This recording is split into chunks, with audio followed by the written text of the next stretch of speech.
great to see so many names and lovely faces join us today. So I'm gonna get going just because we have a full agenda, but folks are still trickling in. My name is Natalie Lozano, and I work with the Community Initiatives team at the Canadian Women's Foundation. I would like to thank you all for joining us for this cross-stream grantee session called Inclusion and Justice, Decolonization and Indigenizing. As those of you who have been with the foundation for a while know, we usually have these grantee meetings in person. We really wish we could have them in person.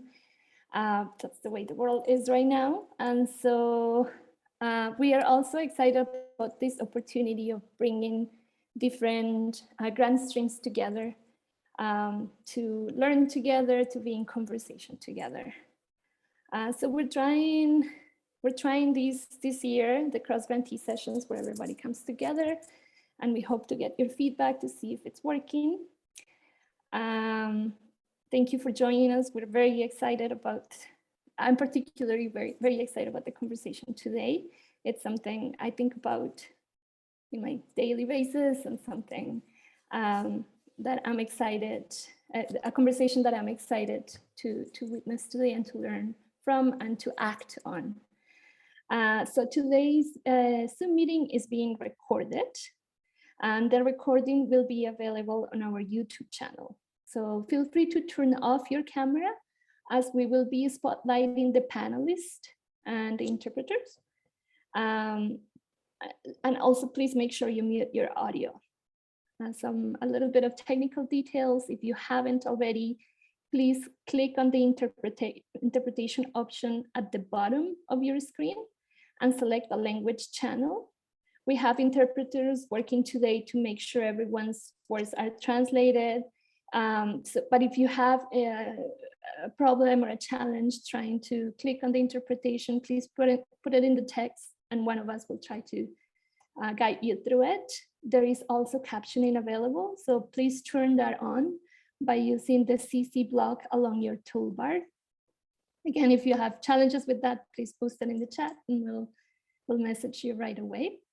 I want to thank especially Alina Vaisanen, who is our coordinator and really like the logistics person who made all of this happen to make sure that we were all here and we had interpreters that we needed and we had all the tools that we need to make this happen. And so before we get started, we have a helper with us today that I was happy to know yesterday, to get to know yesterday a little bit. Angela Levali, who is a helper in the community and contributes to her community in a variety of capacities. She is based out of Treaty 1 territory. And I wanted to thank also Diane Wright, who is one of our grantees from the Teen Healthy Relationships grant stream, who connected us to her. And so I'm going to pass it on to Angela. Hello, everybody. I'm so honored to be here with each and every one of you. I'm joining you from Winnipeg, and we are located within Treaty 1 territory, and that's the traditional lands of Anishinaabe, Ojibwe, and Cree, and Oji Cree, Dene, and Dakota. And as many of you may know, it's the birthplace of the Métis Nation. And we do get our water from Shoal Lake, so it's really essential for us to acknowledge that. I want to begin just by acknowledging just the form of a prayer, and however you hold that prayer, just hold that space for yourself. I am going to light a candle just to honor our way of being, our Indigenous way of knowing, and that this is a fire for us as we come together in this way, just to talk about things that could sometimes just move some emotions around, but to also acknowledge that when we come together in this way, we're joined by ancestors, we're joined by spirit, and to have that spirit lit for us right now is essential. I want to also acknowledge the four doorways, that northern doorway, that southern doorway, the western doorway, and the eastern doorway. And I want to acknowledge grandfather, son, and Grandfather Moon, and our four-legged beings that join us on Mother Earth. I want to acknowledge the water. I want to acknowledge the land. And I want to acknowledge all the hard workers that are here today and that are out there in our communities doing this work for and with us. And I want to acknowledge the time that you take away from your own families and your own spirit to be there with others. And I want to acknowledge our residential school survivors and the ones that did not make it home. And I want to acknowledge murdered and missing Indigenous women, girls, two-spirited and gender diverse folks, and all the survivors. So just taking a time to just allow that secret breath that lives within you to be present with you in however you hold that space for yourself. And if anything moves within you that needs some tending to make sure that you find somebody to reach out to. I know we may be putting some numbers that may be available for you to call. The residential school number would be one. The murdered and missing, we have a national number that you may also call. And any other clinic supports that are out there for you. And just being present with you today it's a beautiful energy, even though we're doing it in this modern way. I also want to remind you that if something does stir up some emotion, that being representative as an Indigenous person or just an ally, that sometimes what may be stirring up within you is really settling with somebody else. And if it's not for you, to find a gentle way just to place it down so it doesn't hurt you. And I just want to invite you to be here and be curious and to love and to, embrace that lightness. So thank you. Before I move along, I'm going to be here supporting as a moderator and minimally and potentially being involved in some of the conversation. So my name is Angela LaValle. I work at Mama Wichita Center. I am a wellness coordinator. I'm also a advocate within the community, humbly. I'm a survivor of many forms of violence. So the work that I do, it's my way of giving back. It's my way of presenting my traumas and giving, that lightness, taking it from there and helping others. And it's just a feel good way of being for me. I'm currently a full-time master's student, social work master's student on Indigenous trauma and resilience at the University of Toronto, as well as I do action therapy work with young women who are either going into care or leaving care. And I do a lot of other stuff in the capacity of helping in the community. So that's just kind of like condensing it, because I don't want to waste the time sitting here talking about all the stuff that I do. And I would just really like to go into the moderation and being here with everybody. So if I could begin I'd like to invite Kris or Larissa to come in and enjoy themselves and introduce themselves and be here with us.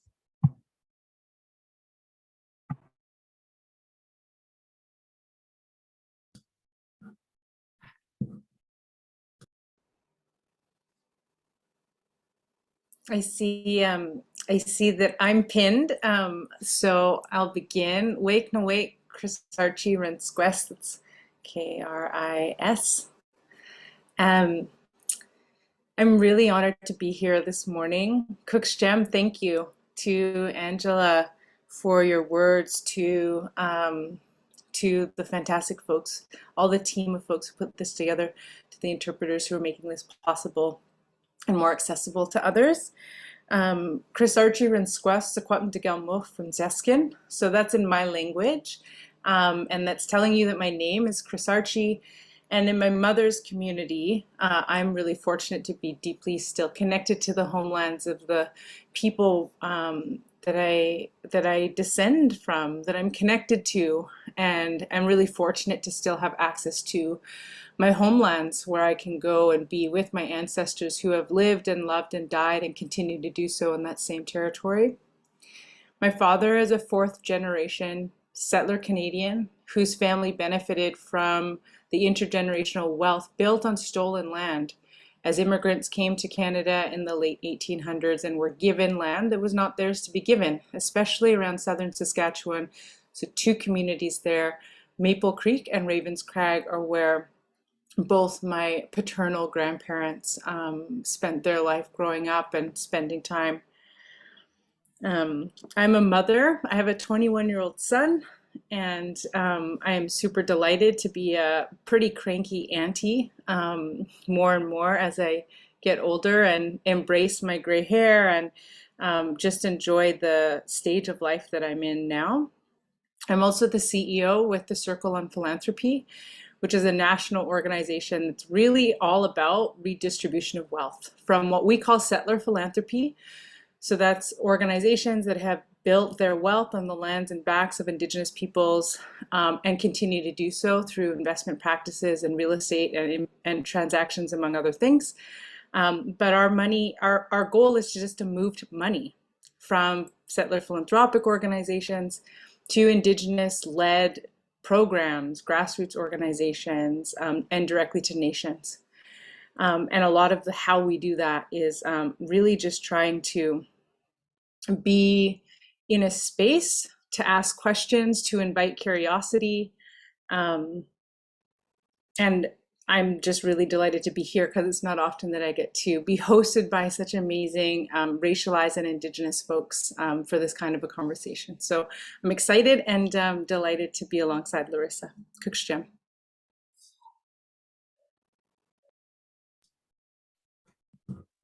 I loved listening to your introduction, Kris.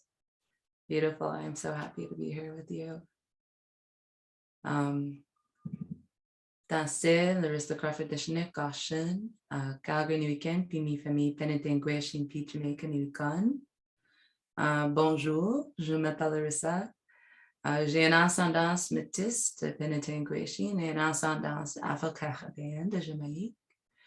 Je suis dans Calgary. Hey, my name is Larissa Crawford. I'm 26 years old. I'm based in Calgary. I carry Métis ancestry from Penetanguishene, Ontario, Afro-Caribbean ancestry from Jamaica, and settler, French settler ancestry on my maternal side. I'm calling from Calgary, so Treaty 7 territory.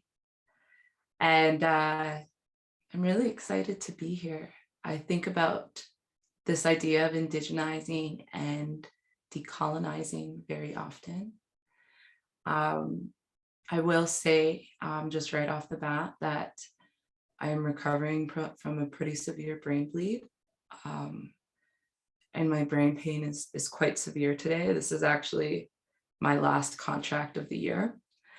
And so I might speak a bit slower. This is also in recognition of our beautiful transcribers and translators today. So you may see that I speak a little slowly, and then I'm going to come and maybe repeat those main points to make sure that everyone has a chance to get that.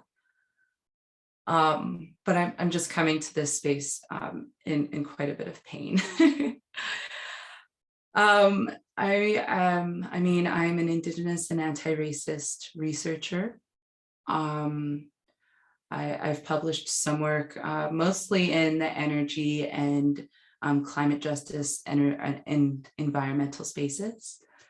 I'm a ribbon skirt artist. I love the use of art. I love artists. I love the power of art in shifting mindsets. I'm a restorative conflict mediator, and so I think about conflict and communication a lot.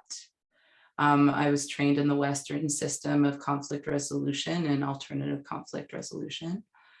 And I really sought out that more restorative, more traditional approach to conflict resolution, which I bring into my work quite often. And then I'm the founder and managing director of Future Ancestor Services. So we're a youth-led professional services, social enterprise. We really work at the intersection of climate justice and anti-racism. And it's in our mission statement that we use indigenized and decolonized ways of being as we think about what does it look like to do business differently. And we think about that a lot in terms of how we work and not just the work outputs with the clients and community partners we work with. And again, I think about this a lot. One of the first questions I ask my team members as they come onto the team is, what harm have you experienced in your past workplaces? And so often, the harm is almost exclusively coming from colonial worldviews, racism, and a lack of value placed on our lived experiences, and our lack of value as humans. And so I'm really looking forward to this conversation. I hope to provide some really concrete kind of examples of how we work and how we seek to decolonize and indigenize the way we work and relate to one another, the way we think about gender in our work, the way it's connected to climate and the climate crisis and climate hope. I hope to kind of lean on many of the clients that we work with and community partners we work with. We work with over 200 organizations internationally. We work with every federal ministry in Canada, but so much of our work is prioritized in grassroots organizations and with activists to ensure that we're grounded in our communities and we're grounded in directions that lead to the just, sustainable futures that we're seeking to contribute to. So I'll cut my introduction there, but I'm really looking forward to the conversation today. Tansei Ekofechimigwich, thank you so much for sharing both of your ways of being with everybody, and the empowerment and inspiration and the hard work that you do in centering Indigenous ways of knowing, and bringing more of a framework of individualizing the work as opposed to the bigger picture, right? And so in both of your intros, you were able to share a little bit about what decolonization is and to indigenize ways of knowing. So I have a question that I would just like to lead into, and just know that, you know, wherever the conversation goes, this is just to kind of support us in, you know, guiding us into that way. So how and why is it important to decenter whiteness from indigenizing and decolonization work? And we can.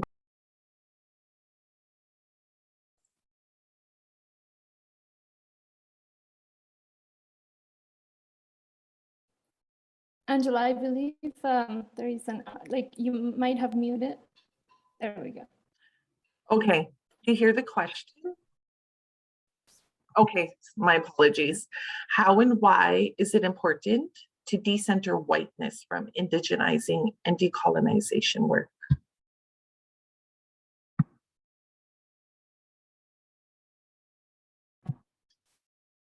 And either person could begin. I know there was some of it touched on already, but if you want to go deeper into that, into just focusing on a little bit more of the work that you're doing and how you're doing it and why it's important to decenter whiteness, and kind of putting in that circle way of knowing that doesn't fit into that hierarchy or patriarchal system. Thank you, Angela. I'm happy to begin. Larissa, if that works for you. So in our work as an organization, that's what we call philanthropic adjacent, meaning we don't raise money, we don't give money away, we don't have a bunch of cash sitting in a bank account or an investment account somewhere. Our work is actually about building relationships, building technical and relational capacity, and helping to accelerate transformation in the philanthropic sector. Now, a lot of the work of the Circle over many years has been focused on what the settler philanthropic sector thinks it needs or thinks that it can do to help make the lives of Indigenous peoples better. And if you have ever existed in that space, then it's probably no surprise to you that their ideas for what would help Indigenous communities were not exactly that helpful all the time. Sometimes they were more problematic. They were very white centered, right? They were very centered in their own thinking and their own lived experience about like what we need. So in the work I've been doing for the last 4.5 years at the Circle is really explicitly decentering whiteness. I don't necessarily use that language a lot. Even the words have whiteness in it, which I find really irritating. I think Larissa and I are similar in some of the language we use and why. But instead, what I do is prioritize the comfort, the well-being, and the connection for Indigenous peoples and for other Black and racialized folks in the spaces we're in. And so one of the most helpful tools that I ever came across was this small little checklist article that was written by a handful of activists and facilitators that's like a tip sheet for how to decenter whiteness at conferences and events. And I saw that and was like, damn, I could do that. Like, I'm the boss. I could totally do that. And we facilitate and convene gatherings and events all the time. And checklists are really helpful. And that was one that was really helpful for me. So I'm happy to stick it in the chat as well. Anyone who's involved in providing logistics support or venue for events and gatherings can use this as a checklist to just recognize the ways in which we unquestionably do things that are actually about prioritizing whiteness. The food we serve, the time we start, the fact that we rush through introductions, that we tokenize people's voices and we don't engage meaningfully in dialogue for change or transformation. So that's been a really helpful tool for me. Another reason why I find it really, I guess, one thing I will say that is really formative to how I do the work related to decolonizing or indigenizing is that I actually don't even use that language very often. That instead I try to cultivate opportunities for folks to have a embodied experience where throughout the day or the time with our organization, they're like, I feel good.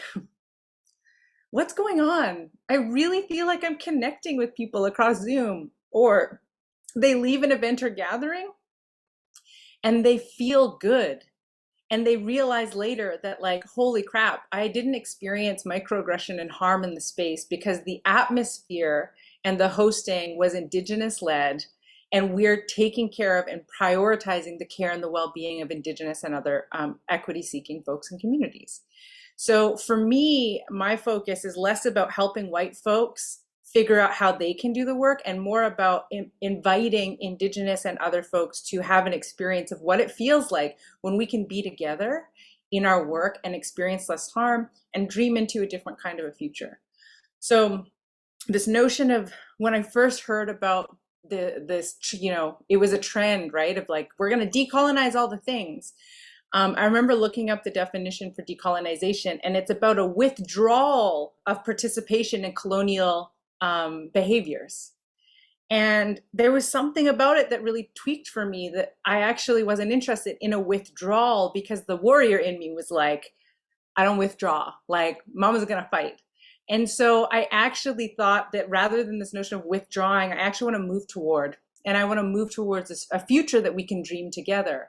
And that only happens when we have enough time and space together for feeling our well-being and for knowing that we can connect deeply with one another So that's some of where we focus our energy and attention. So although we have a ton of settler philanthropic organizations that do a ton of learning, shared learning with us, I hope that what they start to figure out over time is that they are experiencing decolonized and indigenized ways of being, thinking, and doing.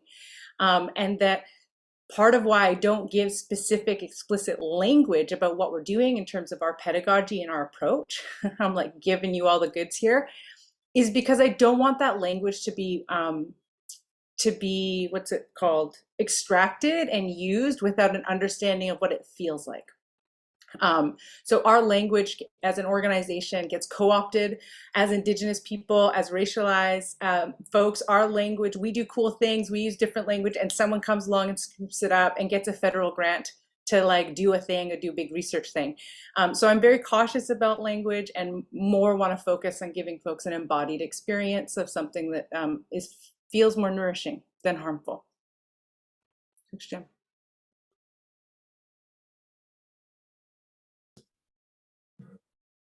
So I can jump in. I think I'll really reiterate and just support so much of what Kris says, because yeah, I think our approaches and our understandings of this work are so aligned.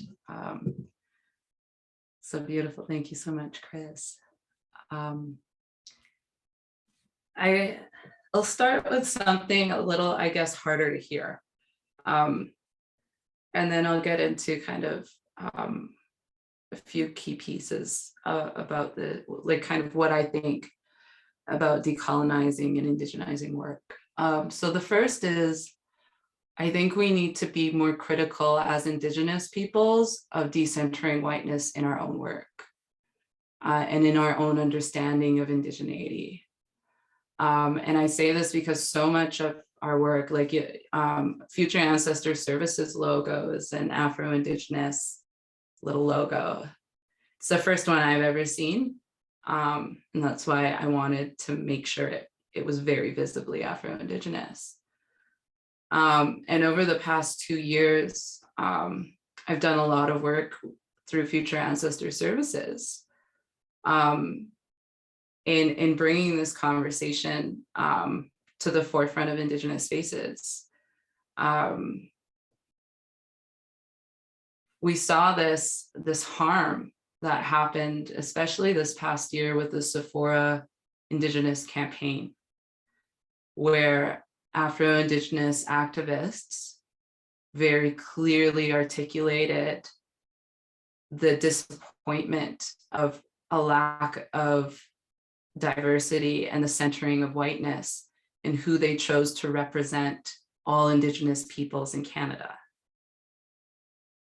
And that's a conversation that brought out a lot of anti-Black racism from our communities and really showed where a lot of organizations are in really accepting who is Indigenous, and oftentimes who is accepted as Indigenous and who is represented as Indigenous are very often in closer proximity to whiteness. And that is often accepted by default. And then when we get to our darker skinned kin, our Afro-Indigenous kin, there is often a sentiment of wait your turn, or you're not really fully Indigenous, stop stealing our culture. And so I think it's really important to have these conversations within indigenizing work. And the risk that I see our clients take when they're doing Indigenous work as a non-Indigenous organization is when they rely too heavily on one tokenized person or a small group of people, because we can't expect one Indigenous person to represent all the experiences and to know all the questions to ask.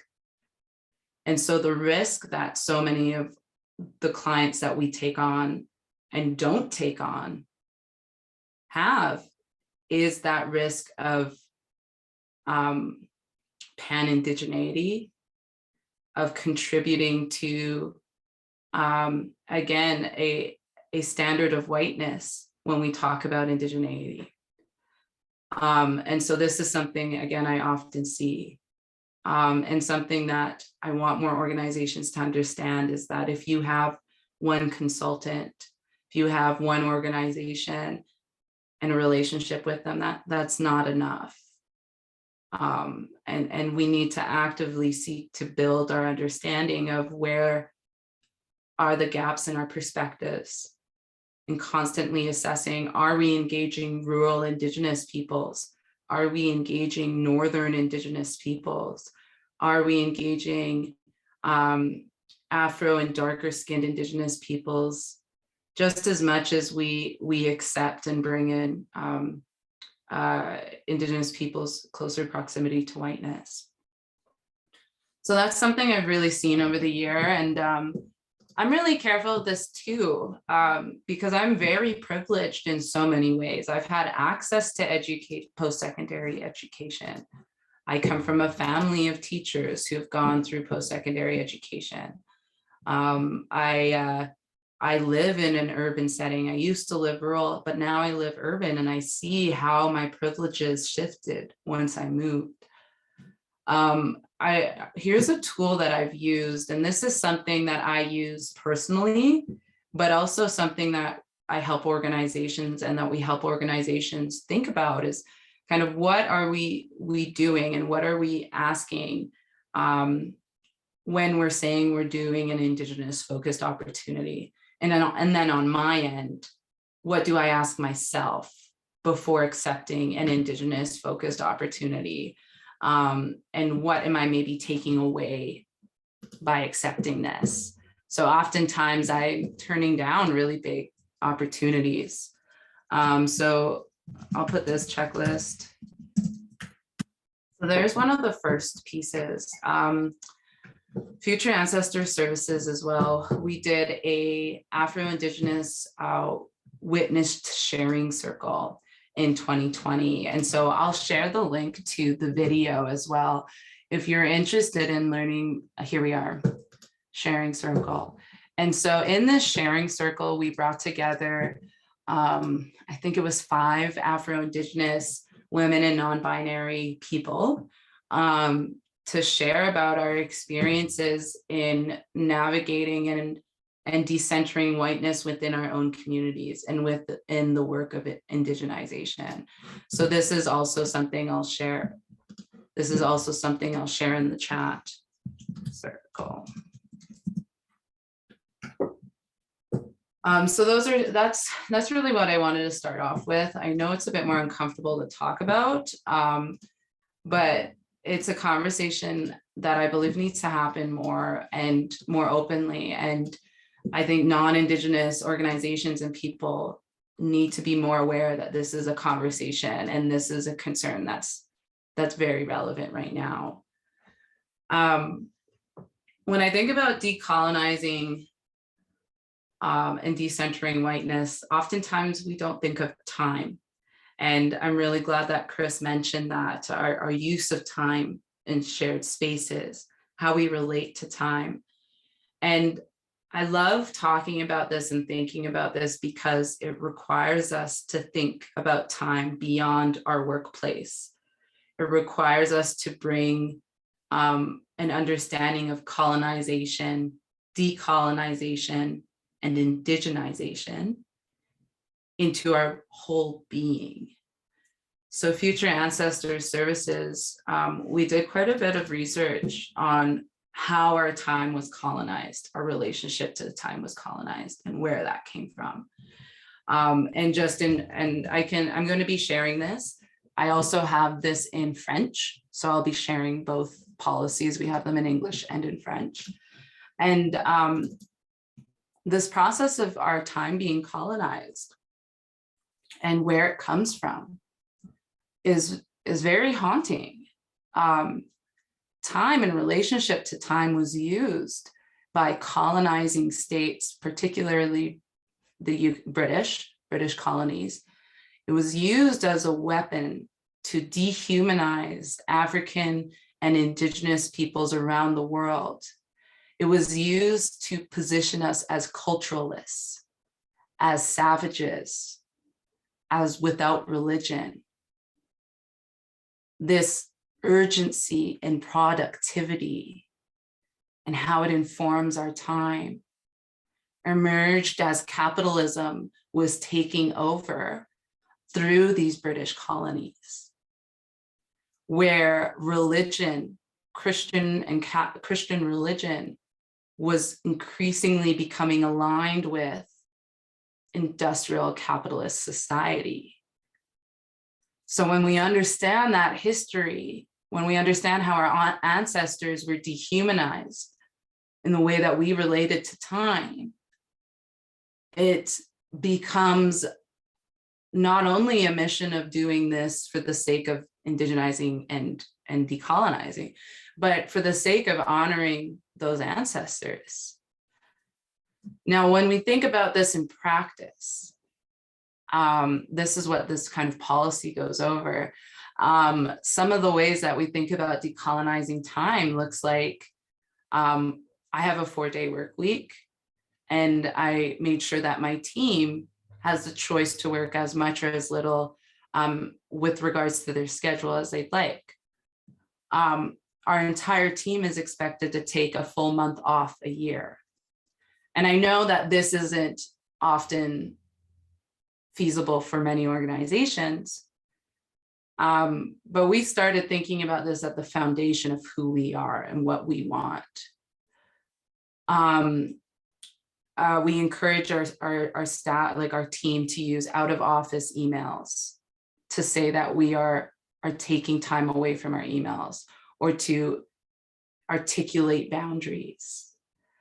And our team members are empowered to use their schedule, which is a colonial tool of time, to resist it, to block off time, to go outside, to go to our doctor's appointments, to have an emotional recovery day, because we recognize how traumatic working against and within racism and colonialism can be on our physical health and being. So these are, I'll drop these in the chat after. These are a couple policies, and I'll share a post about it after. And then finally, power. I think our relationship to power is deeply colonial in so many ways, where whiteness is often privileged and positioned as superior when we think about who qualifies to hold power in the spaces we occupy. And when we thought about and decolonizing our understanding of power and relationship to power, to recognize we still need certain people with different responsibilities, but we need a new language and a new way of thinking about this hierarchy. So when we came together and we started talking about this, our team came up with this beautiful visualization of our organization being a fire. And then the directors are the fire keepers, those most responsible to tending to and stewarding this fire. And then other people, the alchemists in our organization, they are too responsible to tending to the fire, but they have less responsibility to the fire, and they are able to leave the circle and come back as they need. Our admin staff are the gatherers, and our doctors, our team of doctors, are the gatherers that allow us to keep the fire going. And so our understanding of power in our organization is not who can control what, it's who is responsible to what, and how, to what degree are they responsible for that. And so I'll stop there. And essentially what I've learned from doing this work for over 12 years now is that you can have all the policies, all the strategic planning in the world, but at the heart of doing this work, it requires us to embody these teachings and to think about how we are and how we exist, how we relate to ourselves, and how we relate to our work and others. That's where the work becomes transformational. And that's why we spend so much time thinking about how we do our work and not just what our work outputs are. And thinking about time and power in this way is a really influential way, a holistic way that we've been able to approach this work in not only the workplace, but in our lives as well. So I'll drop all those resources in the chat right now. Thank you so much, Kris and Larissa, for capturing that beautiful Miskosawin, that core, that way of doing things, and that Indigenous-led heart work, the core, and also speaking to the misconceptions that Indigenous people just fall under one intersection, that there are so many intersections to that way. And Larissa, for speaking to, you know, that uncomfortableness and trying to find that comfort in speaking up against, you know, even how we as Indigenous people carry some of those misconceptions, and to be able to embody and harness an Indigenous way of knowing by beginning with the language. It comes down to language that is often dehumanizing us as individuals in our spirits and our bodies. So thank you so much for that. You both just so eloquently put it together in so many different ways, and you added many beautiful links that we can add to our bundles and our way of working. So Miigwech, Ekose. And I want to also, that is my beautiful grandson. I want to also speak to, if we can focus on some gender justice. How does gender justice work? How does gender justice hard work link to decolonial work? And what are ways that organizations, collectives that work on gender justice can dismantle systems of oppression?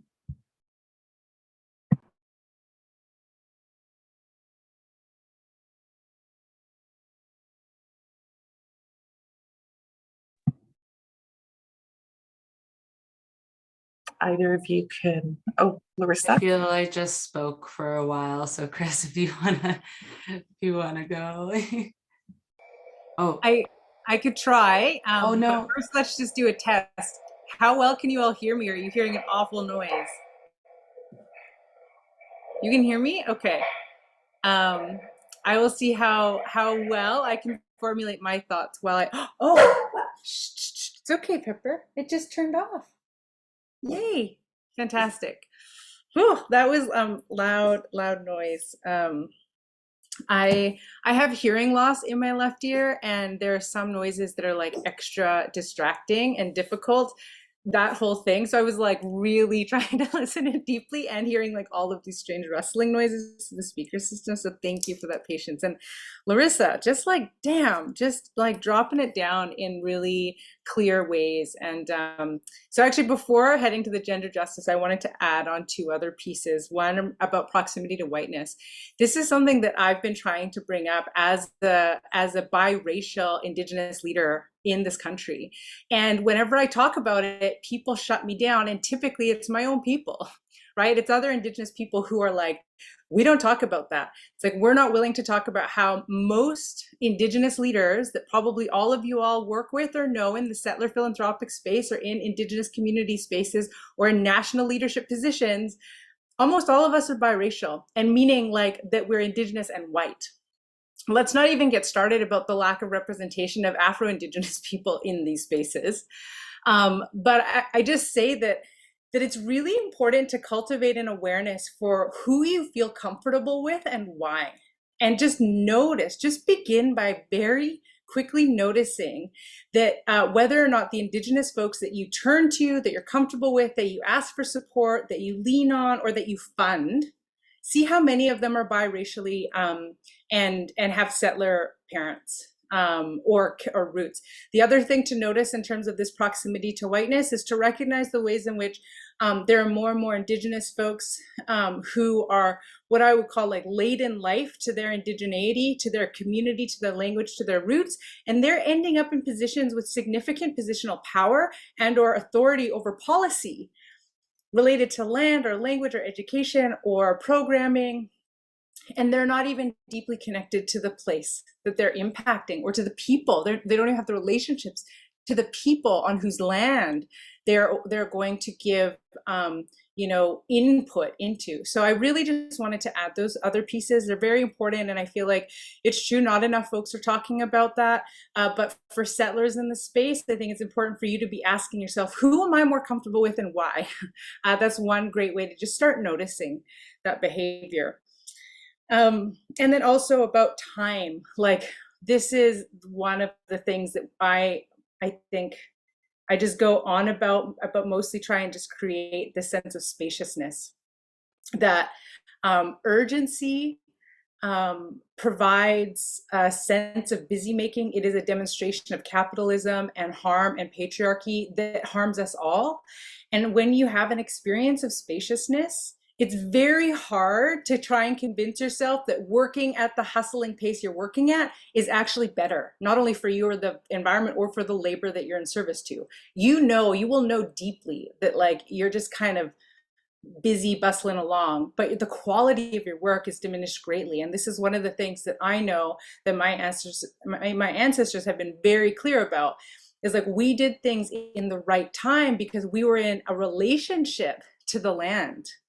And Creator helped us understand how that relationship to the land actually provided us with all the wisdom we needed about right time and right place and right relations. And so if you're doing work and you feel like you're spinning your wheels and you're not getting anywhere, probably you are going at a pace that is not sustainable for your own health and well-being, but it's probably not sustainable for the deepening of the relationship that is required to do your best work, or to do the work that's in best service to the communities you're seeking to serve. Okay, so now to the gender justice question. Here's the thing about me and gender is that like, I am doing some deep learning, and I, as a cisgendered woman in this world, I can't possibly know enough about what it means to be trans or non-binary, but I've been trying to do my best to like figure out how to be a better ally in that work. And what I would have to say about how my teachings as a Secwepemc woman, my teachings tell me that all people have roles and gifts and are all valued. And I think one of the impacts of colonization is that colonization created a gendered binary that actually reduced people down to the roles of productivity that only served capitalism. And that doesn't fly. Like that isn't about how you build deep relationship or, build intergenerational connection. And so some of the wisdom that I think that we're turning to more and more is actually as a group, like my team now is a group of 5 women, and we come from different communities and nations, and we're all doing some work to understand what are our gendered roles and actually what are our traditional roles that actually are not gendered. So I've been doing my own language learning and recognizing that my language doesn't have a he, she. It actually uses they, them, because the only time that there's an indication that might even loosely connect to gender is when I'm talking about my relationship to a person. And so I think that that's been some interesting and important learning for me. And the last thing I would say is that there are so many important gifts that I have in my understanding of what it means to work towards justice and liberation and sovereignty. And they come predominantly from Black trans folks, artists, activists, journalists, writers, creatives, art makers. And I think that here, even in Canada, there's an increasing voice of Indigenous, queer, Two-Spirit, trans folks who are like busting their asses to do a level of generous education and art creation and facilitation and advocacy work in this country that needs to be turned towards. So that's all I have to say about that for now.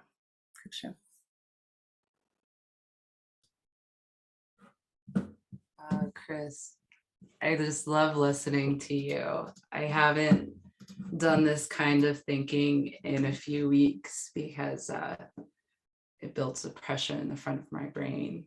So I'm just really loving listening and learning from you, Kris, today.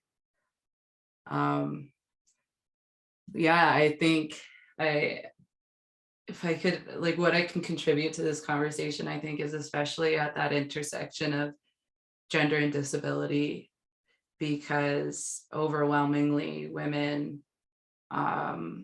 non-binary, trans, two-spirited people, what we experience in the healthcare system translates into how we can come to and access workspaces, and how we leave those spaces.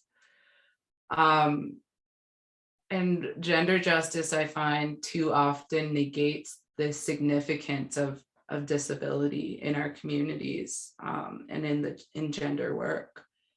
Every single time I stand up as a participant or even as a speaker and say, I need this from this space today. I need rests. I need time to think. I need silence. I need to have my video off because I'm managing these disabilities in my life right now. Every single time I do that, several women will come forward to say they are navigating that kind of pain, a pain that is silent, a pain where we often don't disclose our disabilities because of the perceived value that disabled people bring to a workplace and have in a workplace. And again, I'm speaking about gender work at this intersection because it's deeply tied to decolonial work. It's deeply tied to indigenizing work. People who had disabilities, people who are neurodivergent, were revered in many of our cultures and in many of our ancestral teachings. The barriers that we experience, especially as we take on disproportionate caregiving roles. I'm a single mother, so the disproportionate caregiving roles that I see myself take on because of the gendered norms of caregiving, in addition to the barriers I experience because I'm disabled, so many of these barriers come back to the harm of colonial legacies that are living today in our truths and in our minds. And so when I say decolonization of time, that is the reason my work is now accessible to me. Because, for example, we work with the seasons. This is one way that we've talked about decolonizing time. I'm not going to share the link to this in the chat just because this is consulting work that we do, like people pay us to come in and do this. But just to give you a quick example, we think about, okay, what does it mean to move away from this urgency culture? What does it mean to really decolonize our time? But now, okay, what are we filling those voids with? How do we indigenize our time? Our team looked to our ancestral teachings. We are aware that our ancestors did not work the same way year round. So we looked at our energy. We looked at how the seasons influence our mental capacities. We look at our demand. And so we adjusted our work cycle accordingly. We're decolonizing the way we relate to time and work. This is what makes it accessible to us. Yes, we need physical accessibility. Yes, we need these certain policies. But when it comes down to the most fundamental way of how we work, this is what's made it accessible. Every single person on my team has a disability and or is neurodivergent. And so when we think about accessibility, we have to think beyond kind of a Western understanding of accessibility. When we think about our trauma-informed workplaces, especially the women and non-binary people on my team and the clients that we work with, and the women who come forward and the non-binary people that come forward. So much of the trauma we experience is because we couldn't deal with harm. We couldn't navigate harm when it happened. And so having just simple conversations about what does a trauma-informed workplace look like to you? This is, to me, what gender justice looks like. This is what disability justice looks like. This is what decolonization looks like. And this is where we seek to understand, what does indigenization look like to us? How is it appropriate to us? And so when I think about this work, it's really hard to separate gender work from the other work that we do, because it's just, we understand it as being so tied to the colonial legacies that we're dealing with when we're also fighting racism, when we're also addressing climate change. And that's why I love history. That's why our team is actually expected to go to a different session that's not ours once a month, to learn from other people, to learn about history, to learn how everything that we do is so intersected. It's not siloed. We don't have someone only working on disability, only working on gender. When we come to an understanding of the root cause for why we need to do that work in the first place, we bring that work together in a holistic approach to addressing that harm.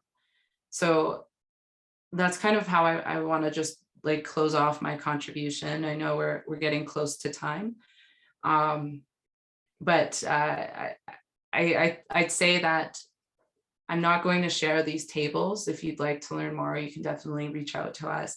But I will say that any organization can take that question of trauma-informed workplace, of what does it look like to work with the seasons, and having conversations about that with everyone at your team, not just leadership, to bring in that collective dialogue, to talk about harm, what respect looks like, what does trauma-informed workplace look like.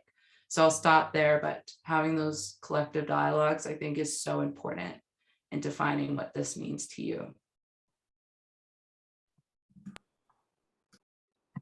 Amazing, amazing, Larissa. I had no idea that this was work that you've been doing, and there's so many similarities in our work, though, that I imagine that there's lots of reasons we come to some of the same places. So I actually, in hearing your seasonal pathway, your seasonal work, wanted to share some work that we've been doing at the Circle for the last several years as well, specific to this notion of having a seasonal pathway. So my organization was a 2-person team, and the work was unsustainable. And after sitting back home in my territory, I started to ask myself, what do my ancestors know about how to be in relationship to the earth in terms of labor and understanding sustainable energy between me and the land?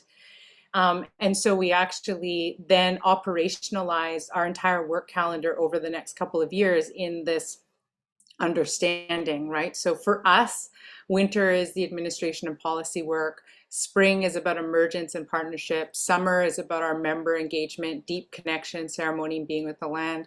And fall is about resource mobilization, research, and shared learning.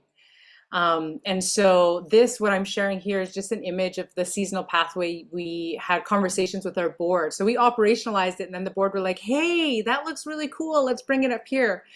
And similarly, we do this as fee-for-service work as well, because folks see this and, you know, they want to extract from it.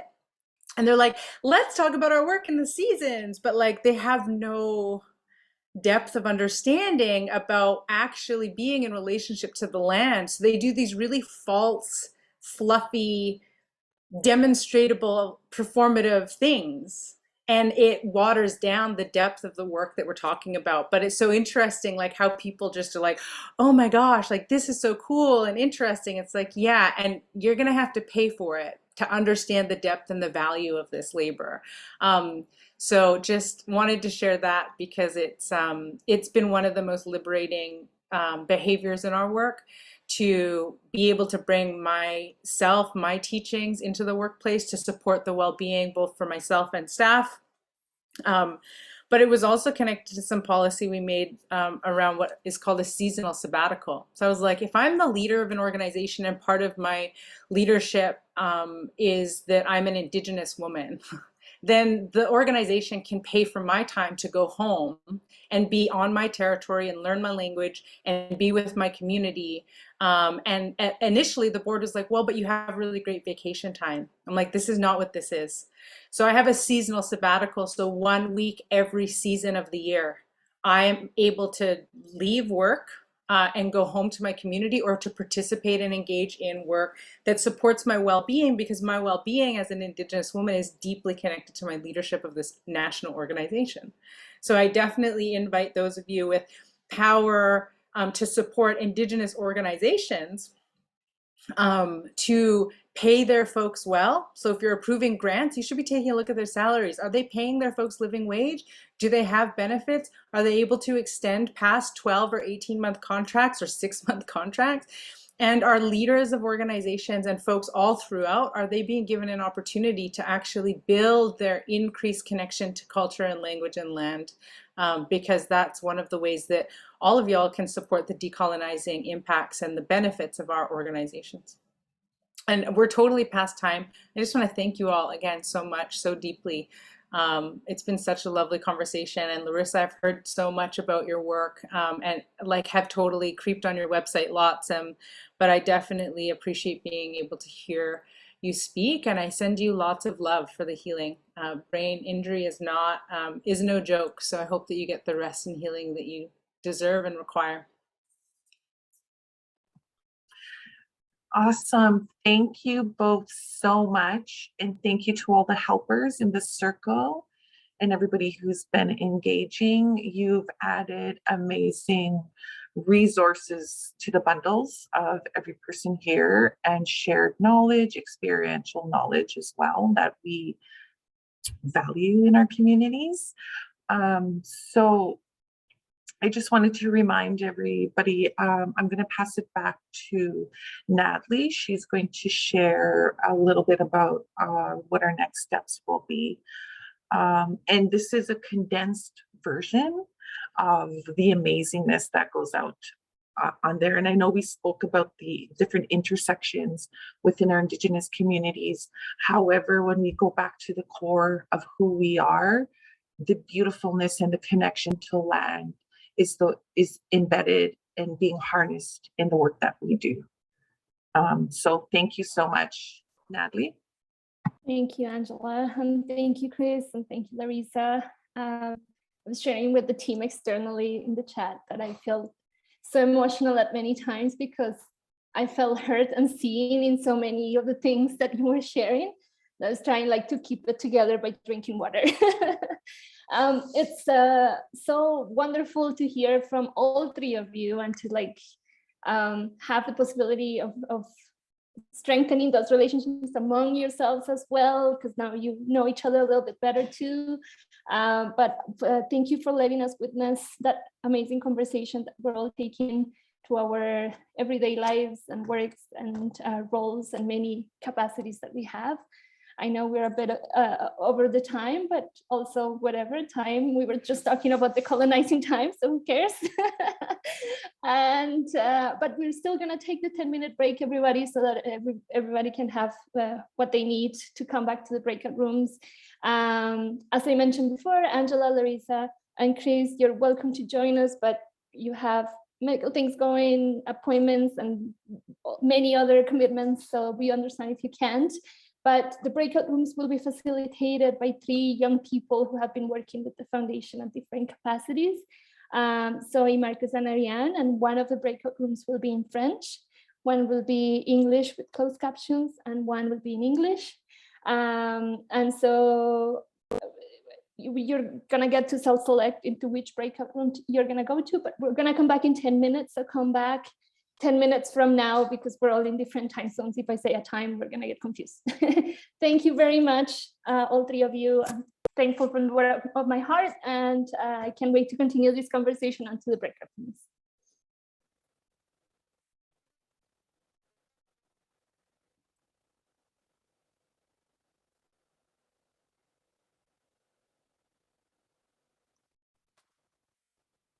to Zoe and Ariane and Marcus for facilitating, for the staff at the foundation who have been so supportive of this event, and Alina, who organized a lot of the logistics. Can't say it enough. It takes a lot to figure out all the logistics of so many folks. And I want to thank you all for attending and for coming with open hearts and ready to engage in conversation. And I can't wait for all of us to take some of these learnings and some of these reflections as time goes to, and we process a bit more back into our grant streams. So I think all of the grant streams will be meeting again either sometime in December or in January, and then we'll continue some of these opportunities for conversation and reflection there. So thank you, everybody. We'll be sending you a survey, I think, or a survey will pop up or something, or being sent. And we really appreciate that you fill it out, because we want to know how you are, like if you're getting something out of these sessions, these cross-grantee sessions. So in case we are not able to meet in person next year, we need to figure out what to do. And it'd be really helpful to get your honest feedback about how you're feeling today, and some ways for us to do our work better, and what's working and what's not working. So thank you, everybody, from the bottom of my heart. I'm really happy to see all of your faces and to see grantees from other streams as well. It's really lovely to meet you all, and looking forward to engaging in more conversation. Thank you, everybody, and have a wonderful rest of your day.